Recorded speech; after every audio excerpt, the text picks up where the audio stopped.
As a consultant, speaker, and longtime professor at Columbia Business School, her work has had a lasting impact on the strategy and growth programs of Fortune 500 companies worldwide. Joining me now to talk about helpful business strategies and her latest book is author Rita McGrath. Rita, thank you so much for joining us today. It's a pleasure to be here. Yes, oh my goodness. Your newest book, Rita, Sing Around Corners. I'm just going to hold this up for everybody to see this lovely book cover here. An incredible book that you have written. And I do have to ask, Rita, behind the pages for our viewers, context-wise, what can they find when they open up the book? Well, they'll find some guidance for how to deal with really uncertain circumstances where, you know, an inflection point is the kind of thing that there's a before and an after. Right? So the pandemic would be familiar to everybody. So it's something that changes the world by a factor of 10. And so the book really takes you on an exploration of how you can navigate that. Oh my goodness. And you did mention inflection points and strategy.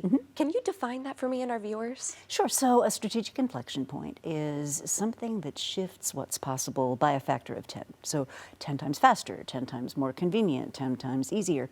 And the knock-on effects of that are to really change what's possible in our lives. Now, what becomes super interesting is this doesn't happen instantly.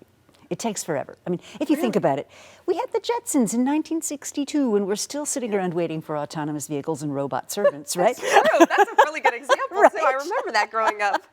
Right? Yes. Oh my gosh, incredible. And when it comes to what maybe influenced you to write this book, tell me about that, Rita.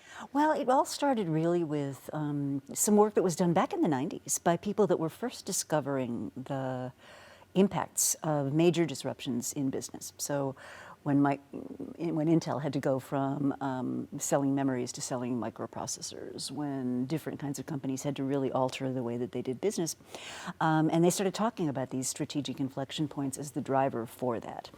And I thought, wow, you know, that's really interesting. But I didn't know what to do with it because, you know, if a strategic inflection point comes out of nowhere and you couldn't anticipate it and all you can do is react to it, as a strategist, what do you do? And then I ran across this wonderful article that a friend sent me, and the article was called, "What If You Changed the World?" Nobody noticed. And the article, crazy, right? the function of the article, but this is really interesting because people don't remember this. So the Wright brothers had their historic flight in Kitty Hawk in 1903. Next day in the newspaper, nothing. Next year in the newspaper, nothing.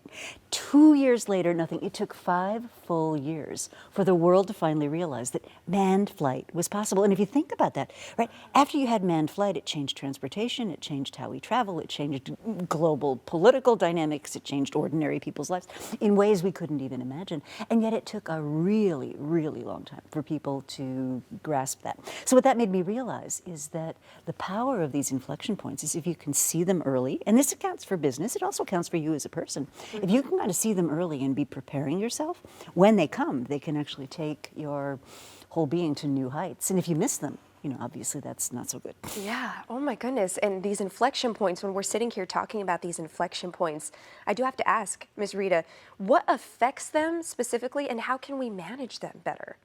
Well, sometimes you can't manage them. I mean, but you can anticipate them.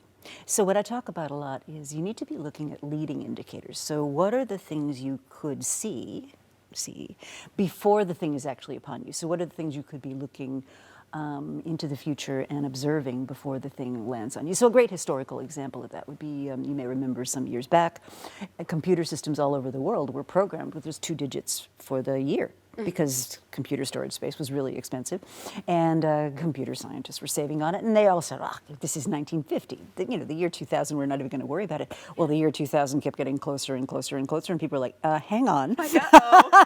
What are we doing? By the time this happens, computers all over the world are going to think it's 1900. And guess what? Your checks are not going to clear. Oh, my Your airplanes are going to drop out of the sky. And so what did the world do? The world paid attention and took action in order to fix the problem.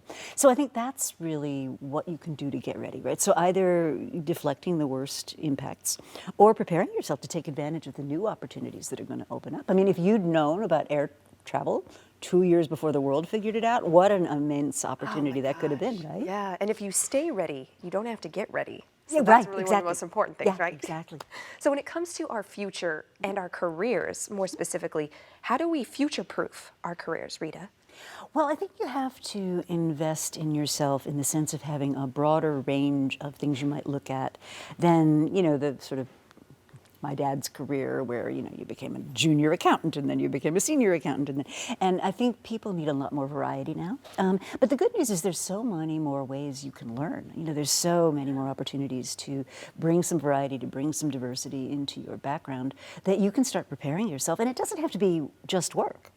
I've talked to a lot of people who, they've found what they wanted to do through volunteering, or they found what they wanted to do through accidental connections with friends where a new opportunity opens up because you were talking to people you didn't talk to before. I mean, that's pretty amazing, right? It's very amazing. I feel like I've learned so much just sitting here talking to you about your book. Now, with all of these details, how can people find out more information or get their hands on Seeing Around Corners? Well, Seeing Around Corners is available where all books are sold. I have a website, very creatively named ritamcgrath.com, and that has links to videos, it has links to articles, it has a whole series of things that you can get smarter about. It's totally free. You can open up. The other thing I do is I'm in your shoes. I interview people who are authors and entrepreneurs and people who I think are really just insightful. And we've got links to all that stuff on YouTube, so people can easily bone up on that. And if you're thinking about career proofing, by the way, that's a totally free way to do it. I mean, imagine having a conversation with leading business thinkers and the guy who founded Whole Foods and whatnot. Yes, you can so learn a lot by beneficial. watching that, right? Absolutely. Rita, thank you so much for this sit down and just telling us a little bit more about what we can find behind the pages of Seeing Around Corners. We appreciate it. Oh, thanks. It's a pleasure to be here. Yes, of course. If you want to learn more or to connect with Rita, you can visit her website at ritamcgrath.com. And of course, we'll have a link on our website as well.